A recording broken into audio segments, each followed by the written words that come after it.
सुप्रभात जोहार झारखंड। आज के मॉर्निंग असेंबली कंटेंट के लिए जेसीईआरटी रांची तथा डाइट जसीडी को देवघर को बहुत बहुत धन्यवाद।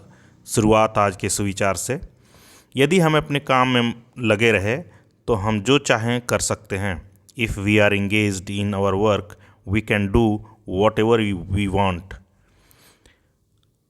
आज का दिन है शुक्रवार और तारीख है 14 नवंबर 2025। मुख्य समाचारों में अंतर्राष्ट्रीय समाचार। सबसे पहले, संयुक्त अरब अमीरात ने 54वीं स्थापना दिवस के अवसर पर राष्ट्रव्यापी अभियान वॉक टू मून मार्स की शुरुआत की है। इसके अंतर्गत प्रतिभागियों को पृथ्वी से मंगल ग्रह तक की करीब 5 करोड़ 40 लाख किलोमीटर की समान दूरी तक पैदल चलने, साइकिल चलाने या तैरने का आग्रह किया है। राष्ट्रीय समाचारों ने, भारत सरकार ने मौजूदा कृषि नियामक आवश्यकताओं के अनुरूप बीज विधेयक 2025 का एक मसौदा तैयार किया है। कृषि और किसान कल्याण मंत्रालय ने कहा कि प्रस्तावित कानून मौजूदा बीज अधिनियम 1966 और आदेश 1983 को स्थानांतरित करने के लिए लाया जा रहा है। राज्य स्तरीय समाचारों में, झारखंड विधानसभा का शीतकालीन सत्र 5 से 11 दिसंबर तक होगा। मुख्यमंत्री हेमंत सोरेन की अध्यक्षता में राज्य मंत्रिमंडल की बैठक में यह निर्णय लिया गया। खेल के समाचार, पुरुष क्रिकेट में भारत आज से शुरू हो रही 2 मैचों की टेस्ट सीरीज के लिए दक्षिण अफ्रीका की मेजबानी करेगा। पहला मैच कोलकाता के ईडन गार्डन्स में खेला जाएगा। शिक्षा, कैरियर और टेक्नोलॉजी, एआई और डेटा संबंधी कौशलों की मांग में वृद्धि हुई है और अनुमान है कि वित्त वर्ष 2030 तक भारत में खाड़ी सहयोग परिषद जेसीसी क्षेत्र में महत्वपूर्ण नौकरियां जुड़ेंगी। और अब समय है प्रश्नोत्तरी का। सबसे पहले प्राथमिक स्तर क्लास 1 to 5 के लिए बच्चों तैयार हो जाइए। पहला प्रश्न, झारखंड राज्य के सबसे ऊंचे क्षेत्र का नाम बताएं। नेतरहाट। झारखंड राज्य के किस जिले की जनसंख्या सबसे कम है? लोहरदगा। झारखंड राज्य का राजकीय पशु कौन है? हाथी। एक वर्ष में कितने सप्ताह होते हैं? 52 सप्ताह। भारत का पहला परमाणु केंद्र कहाँ है? तारापुर। उच्च प्राथमिक स्तर क्लास 6 to 8 के लिए पहला प्रश्न, मनुष्य का हृदय एक बार में कितनी बार धड़कता है? 72 बार। प्लासी का युद्ध किस वर्ष लड़ा गया था? 1757 ईस्वी में। कौन सा विटामिन घाव को भरने में मदद करता है? Vitamin C. विश्व स्वास्थ्य दिवस कब मनाया जाता है? 7 अप्रैल को। किस ग्रह को भोर का तारा, शाम का तारा, संध्या का तारा आदि के नामों से जानते हैं? सही जवाब है शुक्र ग्रह। अब प्रश्न माध्यमिक स्तर कक्षा 9 से 12 के लिए। विश्व में मसालों का सबसे बड़ा उत्पादक देश कौन है? भारत है।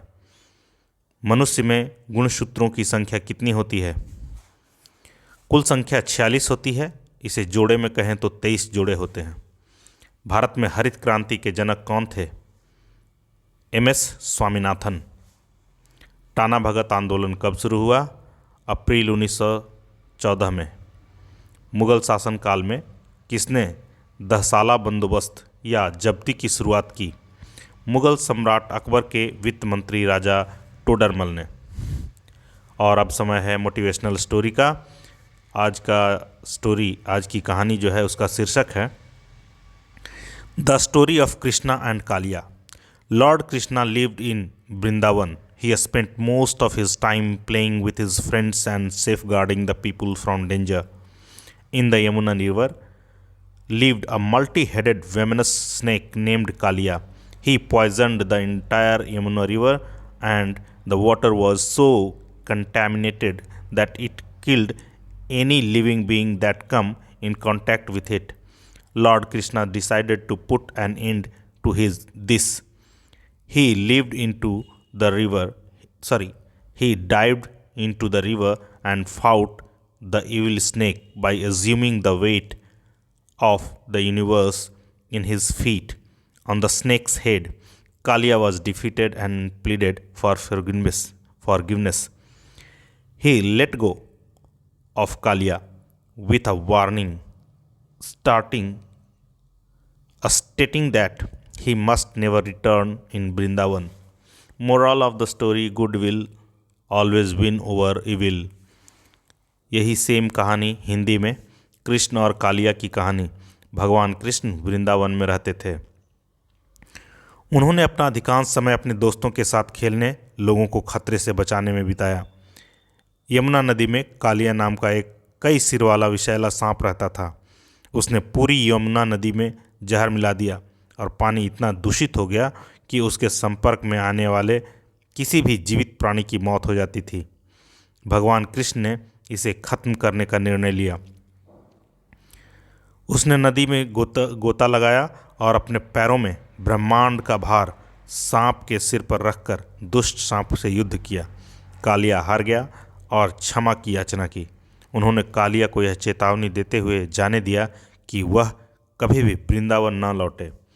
शिक्षा इससे यह मिलती है कि अच्छाई की हमेशा बुराई पर जीत होती है। आज का महत्वपूर्ण दिवस आज है 14 नवंबर और हम लोग सभी जानते हैं कि आज के दिन को हम लोग बाल दिवस के रूप में मनाते हैं। 14 नवंबर को पंडित जवाहरलाल नेहरू के जन्मदिन के रूप में एक महत्वपूर्ण दिन है। इस दिन को बच्चों के प्रति नेहरू के प्यार और देश के भविष्य के रूप में उनके दृष्टिकोण को याद करने के लिए मनाया जाता है। और अब समय है वर्ड ऑफ द डे का। कनौजर, CONNOISSEUR, कनौजर। इसका मतलब होता है विशेषज्ञ। मीनिंग है इसका someone who has expert knowledge of something. आइए इसको सेंटेंस में बनाते हैं। When it comes to good food we all listen to him as he is a connoisseur of test.